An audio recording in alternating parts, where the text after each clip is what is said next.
Hello guys, कैसे हैं आप सभी। तो हम सब तैयारी कर रहे हैं बीपीएससी टीआरई 3.0 की, जिसमें मैं आप लोगों को जो है वो भारतीय राष्ट्रीय आंदोलन करवा रही हूँ। तो आज की हमारी ये वीडियो थर्ड है, और इससे पहले मैंने भारतीय राष्ट्रीय आंदोलन से लेकर 2 वीडियो आप लोगों के साथ में ऑलरेडी मैं शेयर कर चुकी हूँ, जिसमें मैं आप लोगों को भारतीय राष्ट्रीय आंदोलन से रिलेटेड जो है वो 1857 से लेकर 1947 तक की जितनी भी कहानी है वो सब मैं डिस्कस कर रही हूँ, जिसमें काफ़ी सारी चीज़ें मैं आप लोगों के साथ में ऑलरेडी डिस्कस कर चुकी हूँ। तो आज का हमारी थर्ड वीडियो है, जिसमें हम लोग पढ़ने वाले हैं बारदोली सत्याग्रह के बारे में कि बारदोली सत्याग्रह क्या है, कब हुआ, किसके नेतृत्व में हुआ, कहाँ हुआ, किस जगह पर हुआ। तो इन सब के बारे में हम लोग देखेंगे और टू द पॉइंट बात करेंगे, जो एग्जाम में आने लायक है उन्हीं पॉइंट्स पर बात करेंगे। तो बारदोली सत्याग्रह जो था वो सबसे पहली बात कब हुआ, तो 1928 में हुआ और जून में हुआ। कहाँ हुआ था, तो गुजरात में हुआ था। इतनी बात समझ आ गई। बारदोली सत्याग्रह 1928 जून गुजरात में। अब बारदोली सत्याग्रह का जो नेतृत्व है वो किसके द्वारा किया गया था, तो वल्लभ भाई पटेल। तो वल्लभ भाई पटेल और वल्लभ भाई, देखिए भाई लगा रहे हैं। अब भाई भाई इस तरीके से हम कहाँ बोलते हैं, गुजरात में ही बोलते हैं ना। तो फिर समझ सकते हैं कि जहां पर भी गुजरात में बारदोली सत्याग्रह हुआ है और वल्लभ भाई पटेल द्वारा, तो आप इस चीज को गुजरात से कनेक्ट करके भी याद रख सकते हैं।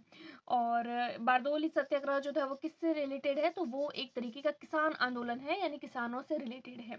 अब किसानों ने ये आंदोलन जो है वो क्यों ये किया, क्यों किसानों को ये आंदोलन करना पड़ा, क्योंकि किसान जो थे उनके ऊपर जो टैक्स था, यानी कि जो कम था, कर था, वो बहुत ज्यादा बढ़ा दिया गया था। और किसान चाहते थे कि 22% कर जो है उनको कम कर दिया जाए। तो इसके विरोध में ही किसानों के द्वारा जो है वो विद्रोह को किया गया था, और इस विद्रोह के जो लीडर थे वो वल्लभ भाई पटेल थे। और हम सबको पता है कि वल्लभ भाई पटेल जो है उनको सरदार भी कहा जाता है, और इसी सत्याग्रह के बाद में ही इनको जो है वो सरदार की उपाधि दी गई। तो आप लोगों से पूछा जा सकता है कि सरदार की उपाधि किसे दी गई थी, तो वल्लभ भाई पटेल को। और कौन से सत्याग्रह के बाद, तो बारदौली सत्याग्रह के बाद। उसके बाद में हम लोग देखते हैं नमक सत्याग्रह, जिसको हम लोग दांडी मार्च के नाम से भी जानते हैं। और ये तो सिंपल है, और जहां पर भी नमक आंदोलन की बात हो रही है, दांडी मार्च की बात होती है, ऑब्वियसली वहां गांधी जी की ही बात होती है। और ये कब हुआ था, तो ये 12 मार्च 1930 को हुआ था। ये क्यों हुआ था, क्योंकि देखिए इसका नाम नमक सत्याग्रह क्यों रखा गया, नमक पर टैक्स लगाने के विरोध के कारण। यानी कि नमक, यानी कि जो गवर्नमेंट थी उन्होंने क्या किया था कि नमक पर भी टैक्स लगा दिया था, और लोग चाह रहे थे कि नमक पर टैक्स जो है वो उसको हटाया जाए। तो नमक पर टैक्स लगाने के विद्रोह में, यानी कि नमक पर जो टैक्स लगा जा रहा है उसको कम किया जाए, इसके विरोध में जो है वो नमक सत्याग्रह गांधी जी द्वारा चलाया गया था। इसकी जो शुरुआत है वो अहमदाबाद के साबरमती आश्रम से हुई थी। अब आप लोग एक बात और याद रखिएगा कि कहीं पर भी अगर गांधी जी की बात आती है तो मैक्सिमम टाइम, मैं 100% तो नहीं कहती, बट 99% चीजें जो है वो आप लोगों को गुजरात से ही स्टार्टिंग मिलेगी, कि उन्होंने कोई भी सत्याग्रह है या फिर कोई भी ऐसी चीज है वो कहाँ से शुरू करी, कौन सा आंदोलन कहाँ से शुरू किया, तो वो हमेशा उन्होंने गुजरात से ही किया था, गुजरात के किसी न किसी एरिया से किया था, राइट। अब हम लोग देखते हैं आगे कि क्या हुआ था इसमें। तो गांधी जी के नेतृत्व में, गांधी जी का नेतृत्व था, और उसमें ही 6 अप्रैल को, डेट याद रखिएगा कि 6 अप्रैल को जो है वो दांडी पहुंच गए थे। दांडी एक स्थान का नाम है, इसीलिए इसको दांडी मार्च भी बोलते हैं। दांडी पहुंच गए थे और नमक कानून को तोड़ दिया था, यानी कि नमक पर लगने वाले जो भी कर था उसको कम करवा दिया गया था। अब हम लोग आगे देखेंगे सविनय अवज्ञा आंदोलन। सविनय अवज्ञा आंदोलन जो है वो भी गांधी जी से रिलेटेड ही है। और सविनय अवज्ञा आंदोलन जो है वो 2 स्टेप्स में हुआ था, 2 चरण हुए थे। एक तो हम पहला पढ़ेंगे और उसके बाद में हम लोग पढ़ेंगे इसका दूसरा। पहला कब हुआ था, तो देखिए पहला जो है वो 12 मार्च को हुआ था। आप लोग याद रखिएगा कि पहला सविनय अवज्ञा आंदोलन जो है वो 12 मार्च 1930 को हुआ था, महात्मा गांधी के द्वारा हुआ था। तो सविनय अवज्ञा आंदोलन भी किसके द्वारा, महात्मा गांधी द्वारा। और जो नमक सत्याग्रह है वो भी किसके द्वारा, तो वो भी महात्मा गांधी द्वारा। और नमक सत्याग्रह भी 12 मार्च 1930 और सविनय अवज्ञा आंदोलन भी 12 मार्च 1930, तो दोनों चीजें सेम ही है। दांडी मार्च के साथ में ही इसको शुरू कर दिया गया, तो दांडी मार्च के साथ में ही इसको भी शुरू कर दिया था। जब दांडी मार्च शुरू किया था उसके साथ साथ में सविनय अवज्ञा आंदोलन को भी शुरू कर दिया था, और इसको जो है वो खत्म कर दिया गया था 6 अप्रैल को। डेट आप लोग याद रखिएगा कि इसको जो है वो 6 अप्रैल को खत्म कर दिया गया था। तब गांधी जी ने दांडी में नमक कानून तोड़ा था। उसके बाद में इस आंदोलन को गांधी जी द्वारा समाप्त कर दिया गया, बट आंदोलन को जो है वो और आगे बढ़ाया जाता है, और वो किसके द्वारा बढ़ाया जाता है, सी राजगोपालाचारी। आप लोग याद रखिएगा कि सविनय अवज्ञा आंदोलन जो है वो किसके द्वारा चलाया जाता है, तो महात्मा गांधी द्वारा। उसको समाप्त कब किया जाता है, तो 6 अप्रैल को। लेकिन उसको आगे कब बढ़ाया जाता है, किसके द्वारा बढ़ाया जाता है, सी राजगोपालाचारी द्वारा। और मार्च 1931 की ही बात है, गांधी-इरविन संधि के कारण वापस भी ले लिया गया था। गांधी-इरविन समझौता हो गया था उस समय पे मार्च 1931 में, तो उस वजह से इस आंदोलन को जो है वो वापस ले लिया गया था। उसके बाद में हम लोग देखेंगे दूसरा सविनय अवज्ञा आंदोलन, गोलमेज सम्मेलन की असफल संधि के कारण, यानी कि गोलमेज सम्मेलन जिसके बारे में हम सबको पता है और मैंने पहले भी आप लोगों के साथ में शेयर किया है। आप कमेंट करके बताएंगे कि गोलमेज जो सम्मेलन है वो क्या है, इसके बारे में आप लोग मुझे कमेंट करेंगे। गोलमेज सम्मेलन की असफल संधि, यानी कि संधि करना चाहते थे बट गोलमेज सम्मेलन में जो है वो संधि नहीं हो पाई थी, वो संधि जो है वो असफल हो गई थी। तब क्या हुआ था, आप डेट याद रखिएगा, दिसंबर 1931 से लेकर अप्रैल 1934 तक दूसरा नागरिक अवज्ञा आंदोलन, दूसरा नागरिकों द्वारा यानी लोगों द्वारा अवज्ञा आंदोलन की शुरुआत की गई। तो हम लोगों से पूछा जा सकता है कि दूसरा नागरिक अवज्ञा आंदोलन की शुरुआत कब हुई थी, तो जो है वह दिसंबर 1931 से अप्रैल 1934 तक चला था। इसमें क्या हुआ था, तो इसमें शराब की दुकानें जो थी, जो भी नमक सत्याग्रह था, वह वन कानून जो था उसका उल्लंघन हुआ था। उसके बाद में क्या हुआ था, ब्रिटिश सरकार ने इस समय में जब ये दूसरा सविनय अवज्ञा आंदोलन चल रहा था, तब ब्रिटिश सरकार जो थी वो एक्टिव हो गई थी और ब्रिटिश सरकार ने इस समय में क्या किया था, गांधी जी के जितने भी आश्रम थे, गांधी जी के आश्रम के आगे ही क्यों, क्योंकि ये सब काम कौन कर रहे थे, गांधी जी तो कर रहे थे, तो गांधी जी के आश्रम के बाहर सभा, गांधी जी के आश्रम के बाहर जितनी भी सभाएं होती थी ना, उन पर क्या कर लिया था, प्रतिबंध लगा दिया था और मार्शल लॉ लागू कर लिया था। अब आप लोगों को बताना है कि ये मार्शल लॉ क्या होता है, इसको आप लोग मुझे कमेंट करके बताएंगे। तो दो चीजें मैंने आप लोगों को होमवर्क में दी है, वो आप मुझे कमेंट करेंगे।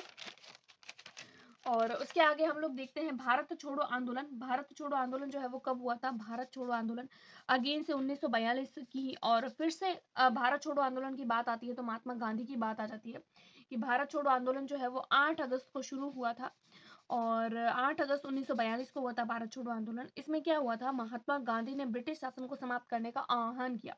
यानी कि महात्मा गांधी ये चाह रहे थे कि किसी भी तरीके का कोई युद्ध ना हो, कोई भी लड़ाई ना हो, कोई भी झगड़ा, क्योंकि महात्मा गांधी हमेशा अहिंसा को ही मानते थे और इनका ऐसा मानना था कि अगर ये ब्रिटिशर्स के सामने जो है वो आह्वान करेंगे, उनके सामने रिक्वेस्ट करेंगे तो वो शायद से छोड़ देंगे। इसीलिए भारत छोड़ो आंदोलन यानी कि भारत को छोड़ने का ही आह्वान किया गया, रिक्वेस्ट करी गई।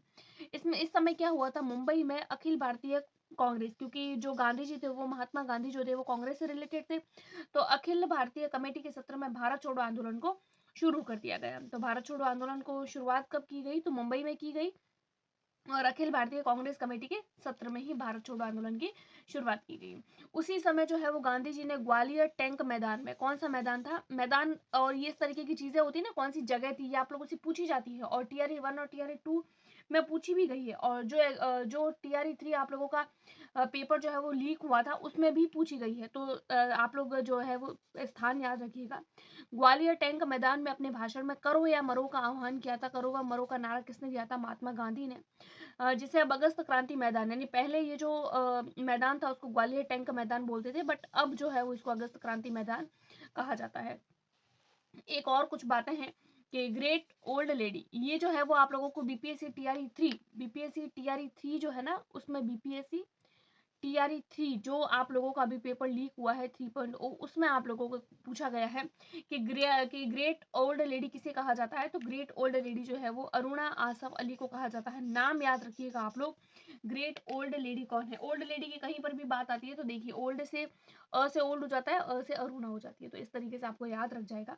और ये वही महिला थी जिसने भारत छोड़ो आंदोलन के दौरान मुंबई में पहली बार जो है वो ग्वालियर टैंक मैदान, जिसके बारे में हम लोग अभी पढ़ रहे थे ना, ग्वालियर टैंक मैदान में जो है वो भारतीय ध्वज फहराया था। तो भारतीय ध्वज फहराने वाली प्रथम महिला कौन थी, तो वो ग्रैंड ओल्ड लेडी ही थी, अरुणा आसफ अली।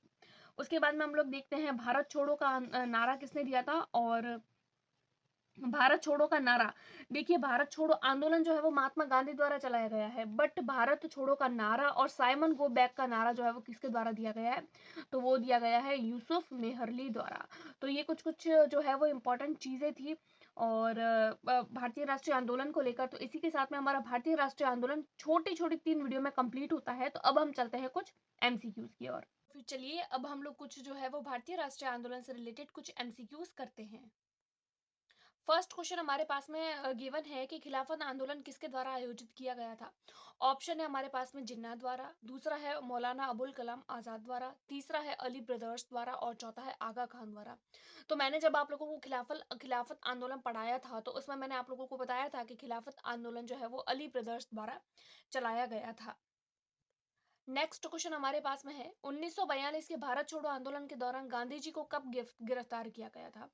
1942 के भारत छोड़ो आंदोलन के दौरान, तो ऑप्शन है हमारे पास में 7 अगस्त 1942 को और 30 अप्रैल 1942 को और 9 अगस्त 1942 को और 5 जुलाई 1942 को। तो जस्ट अभी मैंने आप लोगों को भारत छोड़ो आंदोलन बताया था, जिसमें मैंने आप लोगों के साथ में डिस्कस किया था कि 8 अगस्त 1942 को महात्मा गांधी ने ब्रिटिश शासन को समाप्त करने का आह्वान किया था और 8 अगस्त को ही इन्होंने आह्वान किया है और 9 अगस्त को जो है वो इनको गिरफ्तार कर दिया गया है, क्योंकि ब्रिटिशर्स नहीं चाहते थे कि वो इस देश को छोड़कर जाए। तो यहाँ पर गांधी जी को गिरफ्तार किया गया था 9 अगस्त को।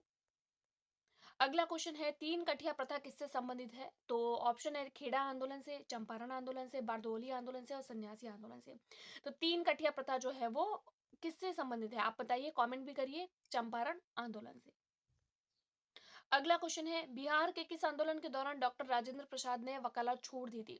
ऑप्शन है खेड़ा आंदोलन, चंपारण आंदोलन, बारदोली आंदोलन, असहयोग आंदोलन। तो ऐसा कौन सा आंदोलन है जिसमें राजेंद्र प्रसाद ने वकालत करनी छोड़ दी थी। तो वो था आपका असहयोग आंदोलन। असहयोग आंदोलन के दौरान राजेंद्र प्रसाद द्वारा वकालत करनी छोड़ दी गई थी। नेक्स्ट क्वेश्चन है हमारे पास में भारतीय राष्ट्रीय आंदोलन के दौरान कौन सा समाचार पत्र लोकमान्य तिलक द्वारा लिखा गया। ऑप्शन है केसरी, दूसरा है बंगाली, तीसरा है युगंतर और चौथा है अमृत बाजार पत्रिका। तो भारतीय राष्ट्रीय आंदोलन के दौरान समाचार पत्र जो है वो लोकमान्य तिलक द्वारा लिखा गया था। वो कौन सा समाचार पत्र था, कौन सा न्यूज़पेपर था, तो वो था केसरी। तो ये कुछ प्रीवियस ईयर क्वेश्चंस थे। आई होप आप लोगों को भारतीय राष्ट्रीय आंदोलन अच्छे से समझ आए होंगे। अगर आपके इन 5 में से 4 क्वेश्चन भी सही हो रहे हैं तो आप लोग समझिए कि आप लोगों को भारतीय राष्ट्रीय आंदोलन बहुत अच्छे से समझ आ चुका है और आप लोग इस टॉपिक में से एक भी क्वेश्चंस गलत नहीं करेंगे। आई होप आप लोगों को वीडियो पसंद आई है। वीडियो पसंद आई तो please like, subscribe and share. Thanks for watching.